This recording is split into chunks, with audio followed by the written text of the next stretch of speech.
In a time when shadows whispered secrets, a humble fisherman lived with his wife and daughter Lena, a spirited girl with laughter like sunshine on water. Each day he cast his nets, yet returned with barely enough to feed his family. One morning, something caught his eye. Downstream, floating on a wooden plank, a tiny baby. My goodness, what is this baby doing here? He scooped her up, wrapping her in his shawl. I better carry her out, else she may drown. At home, his wife protested. We already have a daughter. How will we raise her? But the fisherman named the child Fiona and raised her with gentle care. Years passed. Lena grew proud like her mother. Fiona grew kind like her father. But when the fisherman fell ill and died, everything changed. You brought us bad luck, the widow spat at Fiona.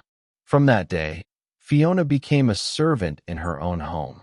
Every chore fell upon her shoulders, cooking, scrubbing, and walking over a mile twice daily to fetch water.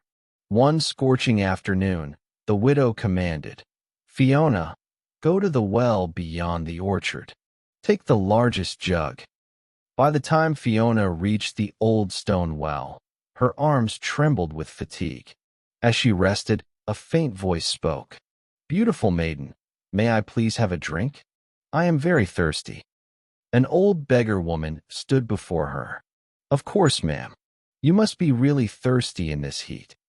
Fiona handed her the pitcher with care. You are so kind. Rare are hearts that do good without seeking reward. Suddenly, the beggar shimmered, transforming into a glowing fairy. Your pure heart shines through. From this day forth, every word you speak shall be a gift. Flowers and jewels shall fall from your lips. Your tears shall turn to diamonds and pearls.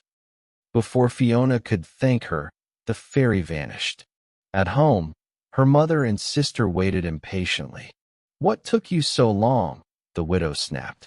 As Fiona explained, roses and sapphires tumbled from her lips. Diamonds. Roses. How is this happening? The widow's eyes gleamed with greed. Lena, go to the fountain at once. Do exactly as your sister did. Lena grumbled the whole way. At the well, a shining woman approached. Might you spare water? I'm thirsty. I didn't come here to wait on strangers. Draw it yourself. The woman's face hardened. Then your reward will be as cold as your heart. At home, the widow rushed to Lena. Did you meet the lady? Did she bless you? Some old beggar asked for water, and I sent her off, a wet croak. A toad dropped from her lips. Then another. Then snakes coiled across the floor. Stop it. What horror is this? But each angry word loosed more creatures until the widow fled screaming. This is your fault. Leave this house before the curse consumes me too. Get out. Twilight bled across the sky as Fiona walked away, silver tears tracing her cheeks. A royal carriage rolled toward her, white horses, golden wheels. Inside sat the prince. Girl, are you hurt? No, my lord, only heartbroken. Pearls and lilies scattered with her words. The prince stepped out, awestruck. Come with me. My father must see this miracle. In the great hall, Fiona bowed before the king and queen. Diamonds spilled like rain. A blessing from heaven, gasped the courtiers. The prince knelt.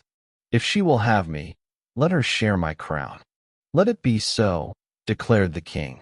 Fiona wed the prince beneath lanterns that glowed like stars. Wherever she spoke, flowers unfurled. The people adored their gentle queen. Back in the cottage, the widow sat among cold jewels. What use is gold when love has gone? Lena wandered the woods alone. Each sob loosed more toads, more snakes, driving all kindness away. Even her mother turned her out. You've cursed this home. Go and never return. Lena's voice faded into croaks echoing near the well. Years rolled by. Under the gentle prince and his radiant queen, the land blossomed. No one went hungry. Kindness passed from heart to heart like sunlight through leaves. The queen's words no longer brought jewels. They brought hope.